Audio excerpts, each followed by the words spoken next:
Hey, what's up, everybody? It's your boy Darrell Owens back for another episode of 101. We are already on episode 5 here in season 7 of 101, and I'm super duper excited. You said, well, Darrell, you say that every week. That's because I am. I don't do these interviews.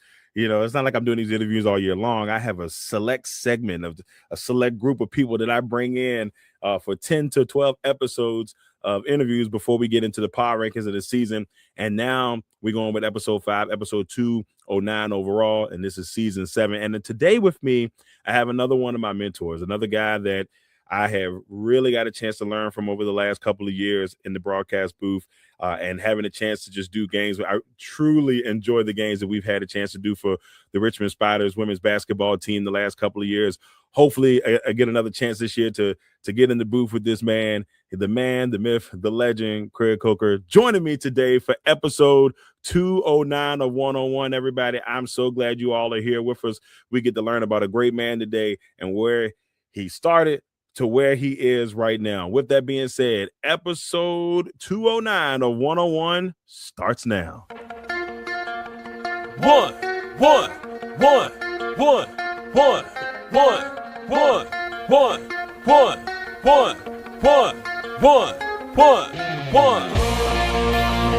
Welcome to the 101. When it comes to ratings, man, we number one. I get the truth, then I give them the scoop.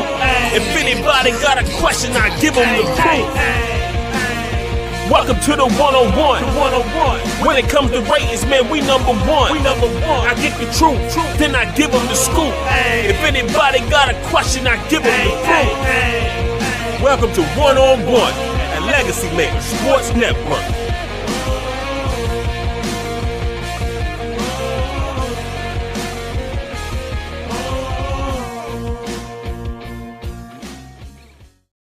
That's right, ladies and gentlemen. I got my man with me today, Craig Kocher, in the building. Craig, I hope I did well on the picture and on the cover art. I was trying to make sure I had you looking as cool as possible in there. I got my man right in the action. I couldn't help myself. Very well done. Well, once again, everybody, we're so glad to have Craig Kocher here. He is a professional sports broadcaster. He's the school chaplain for Richmond, for the Richmond University of Richmond. And so, Craig, once again, brother, we're so glad to have you here. Darrell, thanks so much for having me. I've so enjoyed getting to know you in these recent years and getting to broadcast games with you as well. It's been a real delight for me. And so I'm happy to talk to you on the podcast today. So glad. But, we're going to go ahead and get this bad boy started. Before we get all that going, we got to start off with our first segment, and that is the check-in. All right. So, Craig, in the check-in, we like to check in on you, your family, your friends. How is life right now for Craig Kocher? Thanks for asking. Life's good for me, Darrell. The summer's a little bit slower with my work for the university because school isn't in session, and so it's just a little bit slower. I've got 2 girls, ages 13 and 10, and my wife and I have been able to travel with them a little bit this summer for a vacation at the beach, and I took one of them camping up in the mountains for a few days. I was able to play some pickleball today with some friends over at the University of Richmond courts, and exercise, we all know, is good for the body and the mind and the soul, and so it was good to play some pickleball today. And then before we got on, I was just reading with my youngest daughter. We're reading a book together, and I've really enjoyed that. So life's good. Thank you. Awesome. Thanks for asking. I hope life's good for you too. Man, I can't complain. Always running, always busy. Just trying to stay out of trouble. That's the biggest thing. To try to stay out of trouble. Try to be a good role model here and there. That's all I ask. And Craig, how did you do in the pickleball game? Did that go well for you today? Did you win? Did you lose? How'd that go? So the way we play it is pickleball is generally a doubles game, more than singles. So there are 4 of us who played, and we play 6 games. So everybody partners with everybody else twice. Got you. And I did fine. It was kind of a 500. Okay, we'll take 500. It was fine. But more importantly, one of the reasons I like pickleball is because it's both good exercise and it's a great social experience, because you get to do it with friends, and you get exercise as a part of it, and so you get to talk a little bit between each game. And so I did fine. Yeah, thanks for asking. Yeah, of course. Now let's get into the nitty gritty. Your passion of sports. I want to know, when you were 7, 8, 9 years old, how did Craig at that age fall in love with sports? What made you fall in love with sports? Who made you fall in love with sports?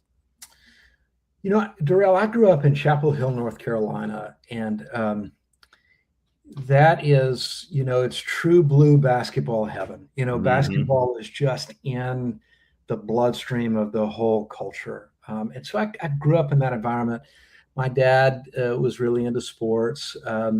And so from an early age, he got my brother and I involved in playing basketball in the driveway, and we'd throw the football in the front yard, and we would play baseball during the springtime, and played quite a lot of soccer at that time. Growing up too, is a pretty popular sport for, as it still is, for kids. And it became a way, I think, for my dad and I to bond, for my dad and my brother and I to bond. My mom would always come to our games. She was very supportive too. And I think it just became a kind of a language of connection, something that we all enjoyed doing together.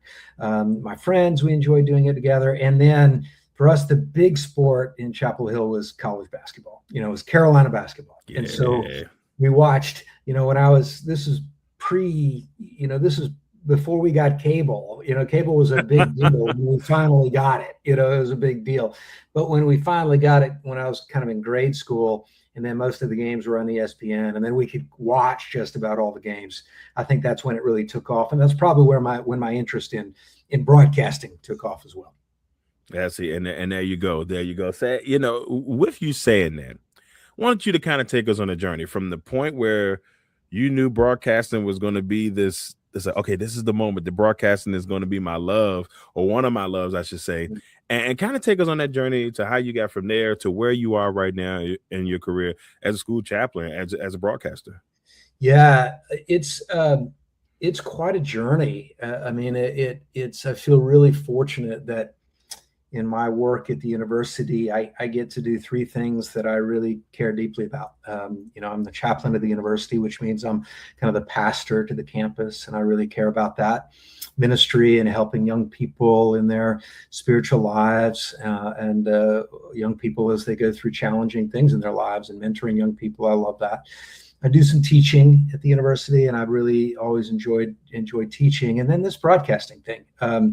So the broadcasting thing was really my first love. In high school, I started interning at our local AM radio station. It was the station in Chapel Hill that carried all the Carolina sports, so basketball, women's basketball, football, baseball.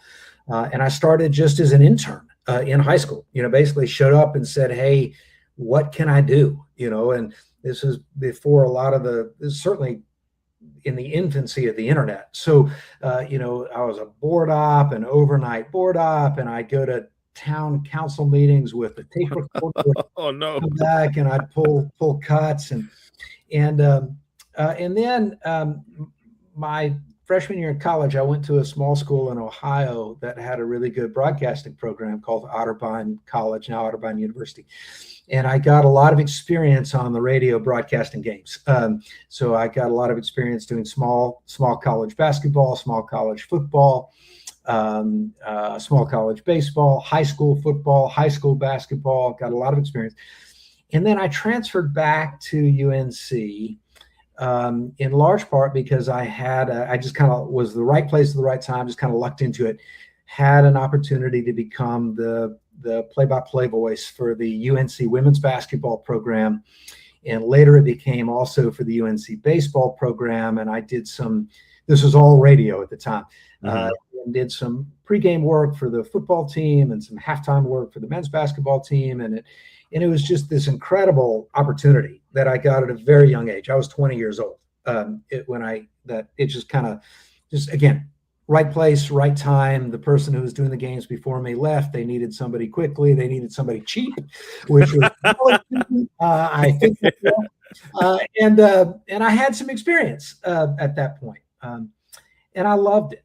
I loved it. In fact, the first game I ever broadcast for the UNC women's basketball program was in way back in 1995. I'm dating myself now. This is 30 years ago. And it was in Richmond, Virginia, at the old Coliseum.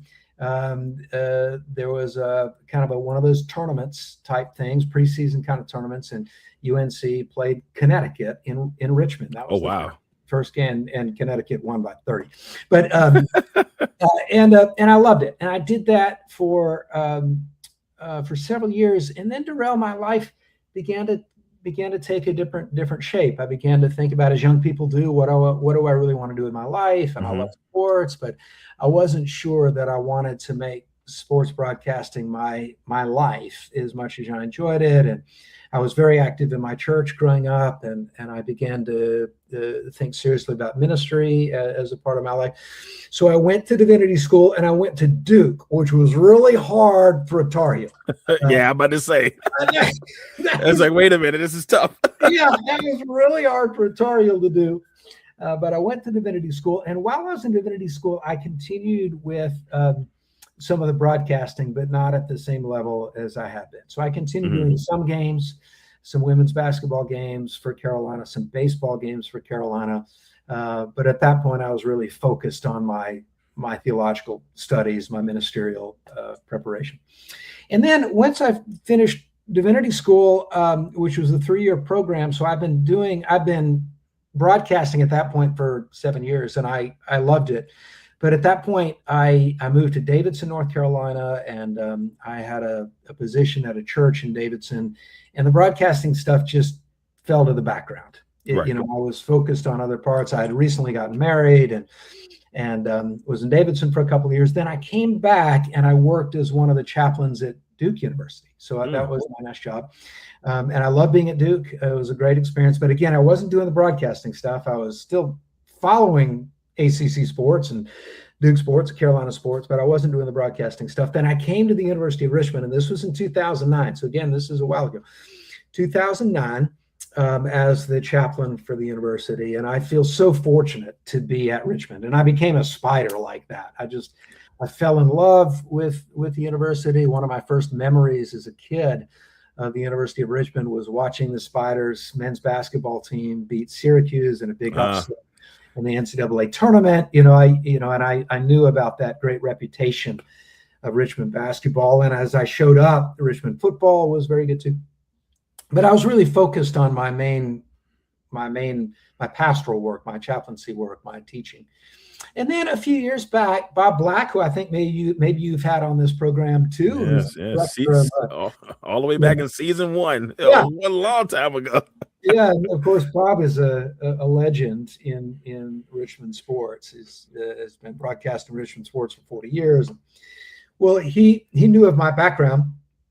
And as Richmond began to expand our offerings on ESPN Plus, women's basketball and baseball and all these sports on ESPN Plus, he asked me if I might want to do some games. Now, I hadn't done games in years, but he knew of that. And I thought, I'm at a point now where I think I would like to do that. It's not going to be my primary vocation, as they say, my career, but I loved it. I still love it, know. And I was at a point where I thought, I could do this kind of as a side hobby, if you will, And so 4 or 5 years ago, I started doing some of our women's basketball games and some of our baseball games for Richmond. I got to know you and so many others. And I just feel really fortunate, Darrell, to be at a school, be in a community like Richmond, a school like Richmond, where I get to live out these dual loves. I mean, this love of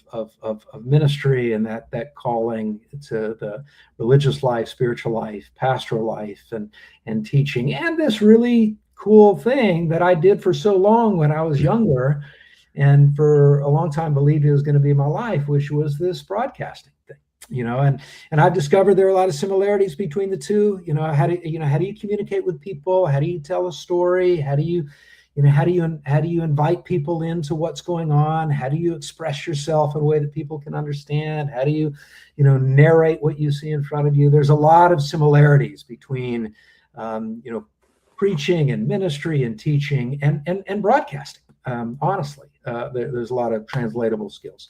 So that's brought me to the present day and getting to know you and getting to work with you. And it's been really special.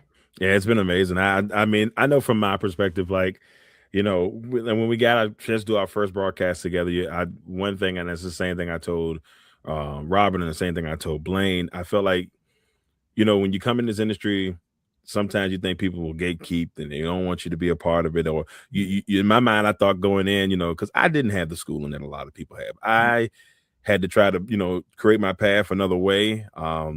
School unfortunately wasn't in the cards for me at some point. And I knew I was like, this is what I've always wanted to do. And so for social media, shout out to social media for that one reason. It gave me the opportunity to do what I've always wanted to do, or opportunity to do the things I wanted to do. And so when I met, yourself and Robin and Blaine, I never thought, and Bob, of course, I thought that this would be an industry where it's like, oh, this is so many select jobs and nobody's going to really want to, they're not going to want to help me. And no, it has not been that. That's the one experience I will say being at Richmond has been amazing because everybody is so helpful. Nobody's ever like giving me any weird energy. They've tried to help me along the way and they don't know how much they help me because I sit and I listen to you guys. I get a chance to listen to you guys, destroy it on the mic every opportunity. And I'm just sitting there listening and soaking it all in. And I'll leave games thinking, I'm like, man, how blessed am I to be able to do this? I mean, when I was 10 years old, I remember saying, I'm going to be on ESPN one day. Well, this is this opportunity got me on the ESPN. And even it may not be, I guess, in some people's eyes, the mainstream ESPN. But no, this means just as much to me as it would if I was on the Sports Center anchor. Like that the logo's there, and it's been an opportunity that I've cherished. Like I remember the first game I did, I thought I'm gonna say I was gonna cry, but it was just like I was so in shock that this is happening right now. But it's the people that have really made it easy for me. Yourself and the others have been so kind, so amazing. So I appreciate y'all. I'll say it till I'm blue in the face. People say, oh, you sucking up. You can say whatever you want. I know what my experience has been, and it's been amazing. It's thanks to you guys. It's been awesome. Well, you do a great job for one. I mean, it makes it easy when you have such a talented, colleague and friend to work with. But also, I really admire the path you've taken on this, Darrell. I really do. You're creating your own brand. You're creating your own content. You're putting yourself out there. And I just really admire that. And and that kind of effort, it pays off, and you make connections and you develop opportunities, and it pays off. And I think, different from when I was doing those games, when I was in college and graduate school for, at UNC, then, the internet was in its infancy. I mean, we had kind of a radio stream on the internet, but the web portal to get there was so long and convoluted that, people couldn't find it, and it was the technology was hard, and this was pre-social media and all that, and so there weren't many avenues. Right. There just weren't many avenues, and now what you're doing with your work is you're creating avenues, you're creating opportunities, you're creating a brand, you're creating connections, and I really admire that.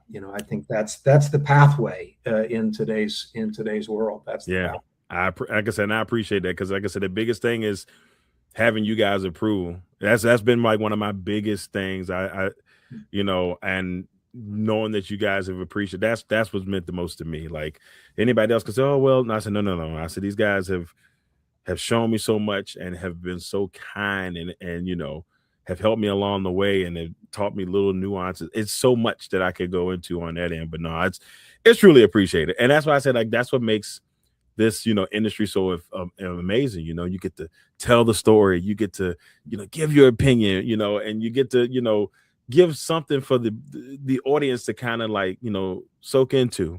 So it wasn't that, there's still times that I'm very critical of myself, but I'll hear people come up and say, hey man, I heard you on the broadcast the other night. That was you guys sounded great. And I'm like, Oh, okay. All right. So I must be doing all right. Yeah.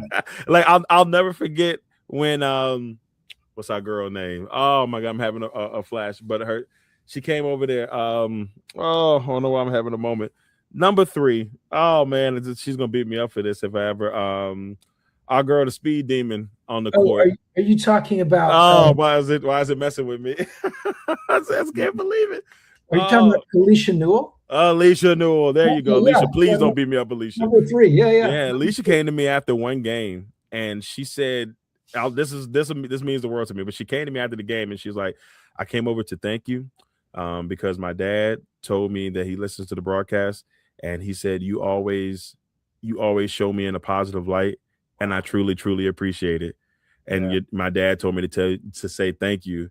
And I said, "Well, you do the job on the court. I'm just, my style of broadcasting isn't to bring you down, Right. it's to pick you up." So, and that's, that made me feel good. But that's when I knew, I said, you guys have helped me get to the right spot. So I'll always be appreciative. Oh, well, that means so much when a player or a parent, comes. I mean, the way that I think about our role when we're broadcasting those games, we're trying to tell the story of what's happening, and I keep in mind that the people who are watching these games, many of them, some large percentage of them, know these players. Exactly. These are family members. These are friends, and for both teams.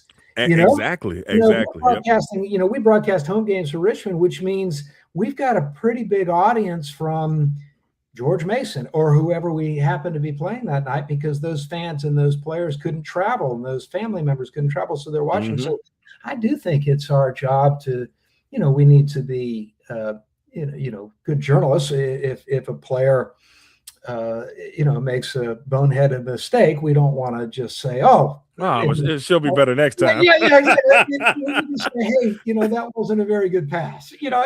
But we also remember that we're talking about people's lives. We're talking about people's friendships. We're talking about people's relationships, and we do, I think, want to tell the story of the game in a way that brings out the best in the players and the best in the game, rather than a way that's trying to, knock people off the perch. Yeah, I think that's the funnest part of it. Like I said, it's been a very, very, very amazing experience. Craig, let's look before we get into quick ones. I wanted to get your thoughts. Coach Russell, who we've been able to see the last couple of years, has now moved on to the University of Virginia, where he'll be taking over. And it's a big move for him, but also a big move for Richmond. Richmond has been on a hot streak the last couple of years. He's built such a really good program here, and new head coach coming into town. And what are your thoughts on the situation itself? Like I said, seeing Coach Russell leave, new coach coming in, taking over, and how they're going to be able to have to try to thrive or keep that energy going for Richmond.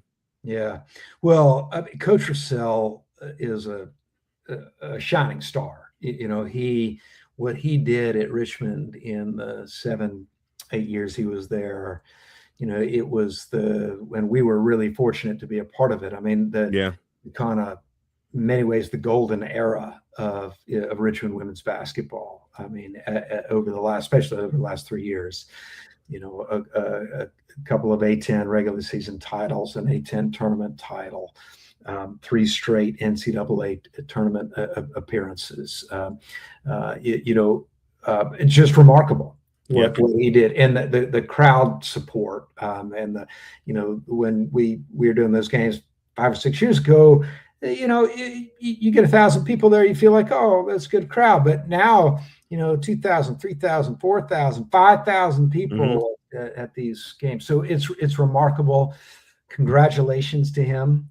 He absolutely deserved it. I think everybody at Richmond understands, hey, if you get a chance to be an ACC coach, head coach, especially at a school like Virginia, which is historically a blue blood in women's college basketball. When I was doing those games back in the 90s and early 2000s, Virginia was an elite women's basketball program. Carolina was too, and I was really fortunate to be a part of an elite women's basketball program during that time. But Virginia was an elite program, and so for Coach Russell to have the opportunity to go and coach there, it makes a ton of sense. For him, it makes a ton of sense for Virginia. And, I'll be a big Cavaliers fan whenever their women's basketball team is playing. I think it's a huge transition for Richmond women's basketball. I feel I've gotten to meet the new head coach of the women's team, Lisa Kresge. Coach Kresge, she comes from the University of Vermont. She was very successful up there. Yes. She won 3 conference titles, and she took them to the NCAA tournament. She had an outstanding playing career as well. She was a terrific player. I think she played at Marist. Top of my head, I think she played at Marist, and she was took that team to a Sweet 16. She was Defensive Player of the Year. So she has a terrific pedigree. She is very easy to communicate with. She is very relatable, very personable. I think the players that she recruits to come to Richmond will enjoy playing for her. I think she's a relationally driven person. I think she will fit in well with the University of Richmond culture. It's not it's a pretty small place. Right. University of Richmond's 3,000-4,000 students, and people know one another at UR, and I think her relational skills will fit in very well at Richmond. Of course, she's got a high basketball IQ and has had a lot of success. Now, will it be a success from day one at the same level of Coach Russell? I think it would be unrealistic to expect any coach to be able to take over a new program in today's in the day and age of basketball today, where players come and go so often, and Right. to pick up immediately where the program left off. She's going to have to put her own DNA on the program. She's going to have to build it in the way that fits her. But I'm confident that she'll be able to, and she's got a good mix, I think, coming up of about half the players on the team are returning, and so they will have an experience of what it's like to play at the level they've been played at. And she's got about half of the team as newcomers, international players, some freshmen who are coming in, some transfers, and I'm really excited to see what she's able to do with the program. The foundation is clearly there. Yeah, I'm excited. I'm excited to see. There's like as much as we've gotten used to what the greatness has been over the last couple of years. I'm intrigued to see the next step, and to see what that's going to look like here, in this 2026-2027 season. Like I'm pumped up. I can't wait to get on the sidelines with you, my friend, and make that happen. Now, with that being said, Craig, are you ready for the Craig Kocher edition of Quick Ones here on 101? Let's do it. Let's get it. All right, we are ready for quick ones. We get it started with a simple one. But Craig, give me your favorite sports moment of all time. It could be personal, it could be as a fan, it could be a game that you were involved in. But give me your favorite sports moment. Well, I'll give you a couple that come to mind. When I was a junior in high school at Chapel Hill High School, this was 1993, and the UNC men's basketball team beat Michigan in the famous Chris Webber timeout. And I had been a Carolina fan my whole life. I had missed the Michael Jordan era, and I knew of that 1982 national championship, but that 1993 national championship was a really big deal. And I went to Carmichael Auditorium with my friends, and we watched it on the screen, and then we went down to Franklin Street afterwards. And so that comes to mind as probably maybe my favorite sports highlight of all time. That's awesome. That's just a pretty solid highlight. I remember as a kid watching that game, thinking, "What were you thinking, Chris Webber?" But hey, look, a dub for UNC is a dub for UNC. Next one, worst sports moment that you've experienced. So I'll tell you a hard one. I was this is from my broadcasting days at Carolina. So I was broadcasting Carolina women's basketball team, the radio play-by-play for that team. And in 1998, we had a great team. We had won the ACC tournament, won the ACC regular season, won the ACC tournament, got the second seed in I think it was in the East Regional, and went to the Final Eight, and we had to play Tennessee during the height of the Pat Summitt years in Nashville. And so it was like, okay, it was in Knoxville, but it might as well have been. I mean, it was a home crowd for Tennessee, and it was an Elite Eight game. So the winner was going to the Final Four. And Carolina had a 12-point lead with 8 minutes left in that game. Oh no! And Tennessee kind of turned on the full court press, and we had a freshman point guard who just struggled with that press, and the Volunteers came back and ended up winning the game at the end, and that was pretty devastating. Yeah. And then they went on to win the national championship that year, and it felt like. That was maybe the national championship game, because in the Final Four, nobody tested them. They got to the Final Four and they just breezed through. Oh man! So that hurt. That was a very difficult. But that's, as they say, that's just part of it. Sports. That's just part of it. There were incredibly great moments with those years too, and more good moments than bad ones. But that was a really hard. That was a tough loss. Yeah, I can only imagine. I'm pretty sure it was. I couldn't. Oh yeah, I probably would have cried after that one. Next one. Who's your favorite athlete of all time?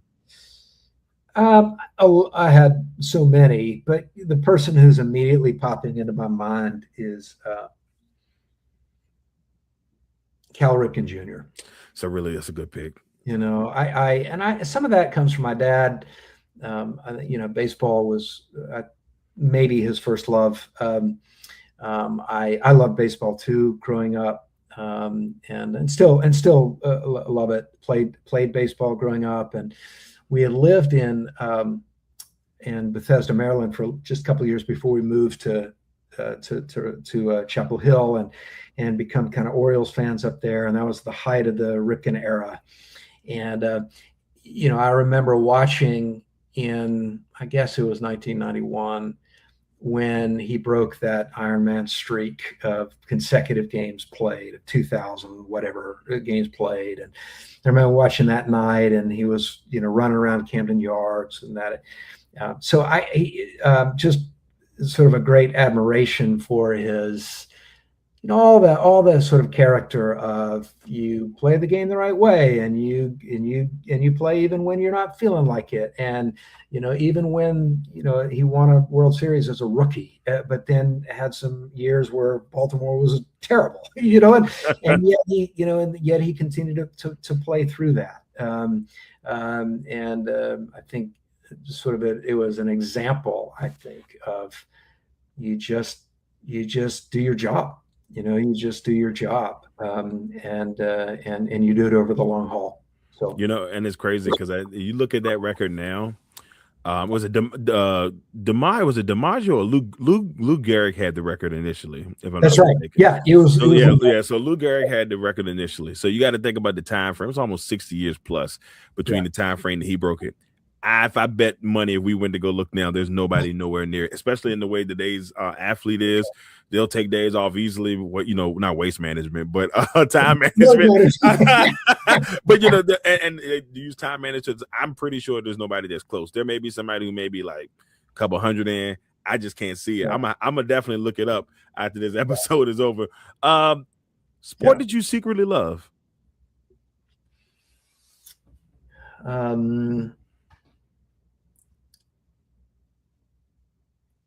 What's coming to my mind is tennis. I played a little bit growing up, but was never very good at it. And I just admire. I was watching some of Wimbledon, and I just admire those athletes. They are, whether it's on the men's side or the women's side, they are so athletic and so conditioned, and it's that combination of athleticism and hand-eye coordination and whether it's doubles or singles. At that level, singles gets most of the publicity.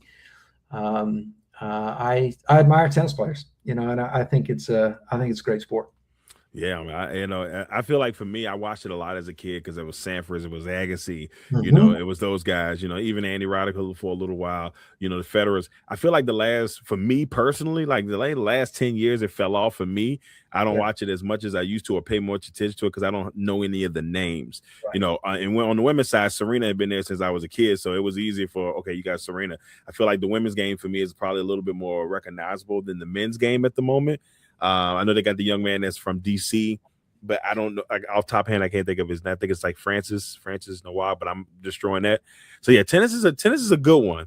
I just haven't personally. I wish I've had maybe paid more attention to it the last 10 years on the men's side. Anyway, last one on quick ones before we head to our last segment.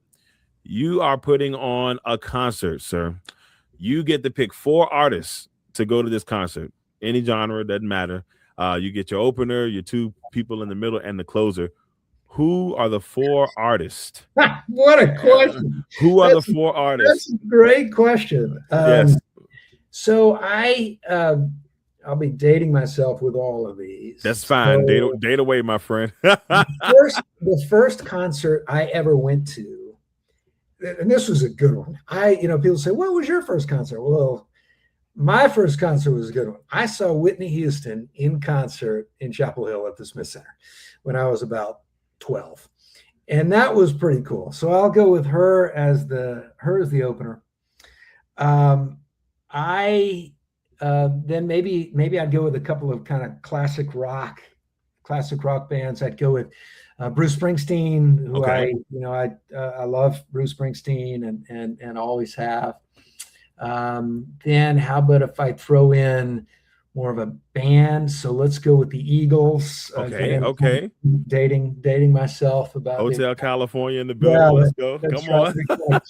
Classic rock era.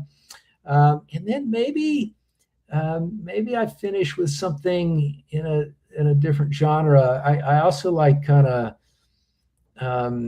sort of more of a kind of folk music, kind of a little bit more of that direction. So maybe I'll finish with Tom Petty. Okay, and with the Heartbreakers. Okay. Yeah, just a little bit more, a little less. I mean, he's a rock, but a little less rock than Bruce Springsteen. I mean, I can deal with Tom Petty. Tom Petty headlined the Super Bowl a couple years back, so hey, Tom Petty. It's a solid list, sir. It's a very solid list. That's a really good list. And if you ask me, like today's era, I couldn't tell you, Darrell. Both of my kids are Swifties. I know that, and so I don't know. I'm getting, a lot of lessons about Taylor Swift through my daughters, but beyond that, I don't know any. It's sad because it's like a Taylor Swift song, but you don't know a Taylor Swift song. That's where I'm at. Like, we've heard them probably a million times at the games. I'm like, who is that? Oh, that's Taylor Swift. Oh, I had no clue. Yeah. That's how it is for me. And I'm like, I don't know anybody anybody that I truly like. Oh, I got to go listen to that artist today. Like, a lot of my stuff is early 2000s and lower. So, Temptations, Marvin Gaye, Luther Vandross. That's my era, that I love to listen to. Early 90s R&B. Yeah, I don't know. Some of this stuff now, I'm like, no, I think I'm going to pass. I think I'm good. I think I'll pass. All right, everybody. That was it for the Craig Kocher edition of Quick Ones. And now, before we go, it is time for Craig to leave his legacy. All right, Craig, look, man, we truly, truly appreciate you for joining us for this episode 209 here of One-on-One. And before we go, my friend, we want to kind of know from you, when it's all said and done, when you can sit back and relax and say, all right, I'm hanging up the mic for good. I'm going to sit back and relax and enjoy retirement with my family. What do you want people to say about you on a professional level, as a broadcaster, as a school chaplain, and so on in the ministry? Where do you want your place to be? That's a big question. Probably one we should all give some thought to from time to time. So I've been the university chaplain at Richmond now for 17, 18 years. And wow. I hope I'll be here for, maybe the rest of my career. And I think if at the end of that time, I hope, people will know that I really loved the school and its people.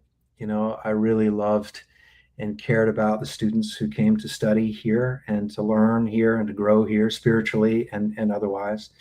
And that I tried my very best to be there for them, to be there for those students when they needed me in whatever way that I could be there for them, and that the university would there would be a sort of remembrance of, gosh, we were fortunate to have him as our chaplain for those years, that he did a really good job at Richmond. So I think of that as the kind of that primary professional angle. And then maybe people will also remember, hey, and didn't that guy also broadcast some games? He did. He did.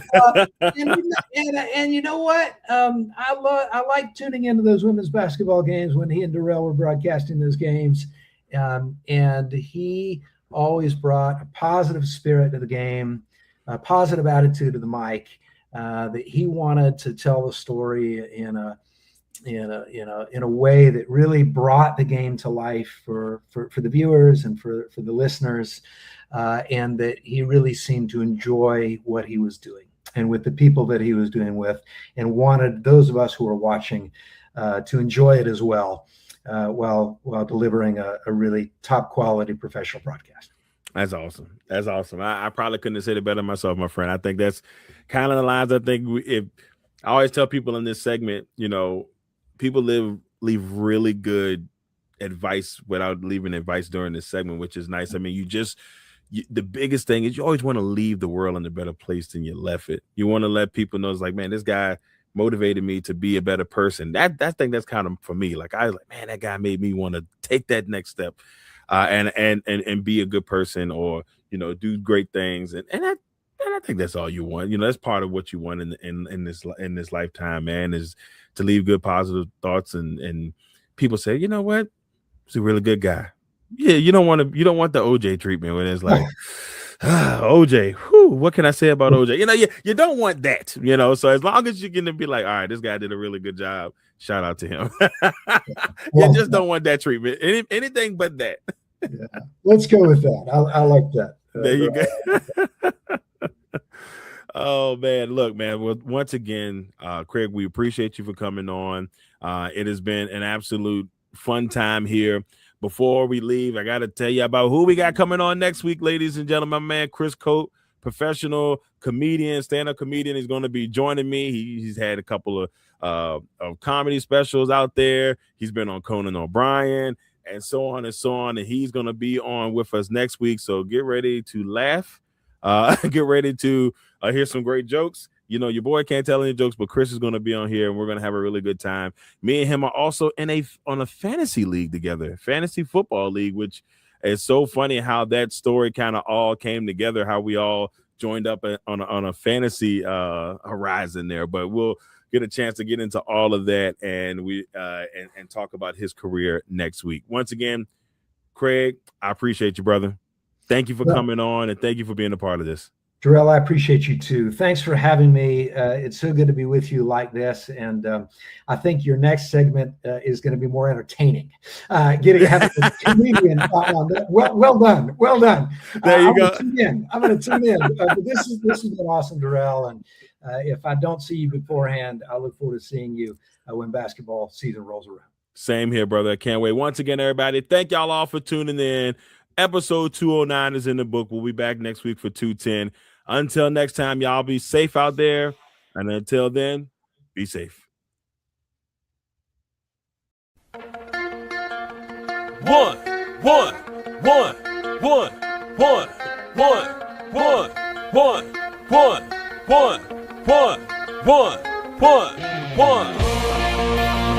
Welcome to the 101. When it comes to ratings, man, we number one. I get the truth, then I give them the scoop. If anybody got a question, I give them the proof. Welcome to the 101.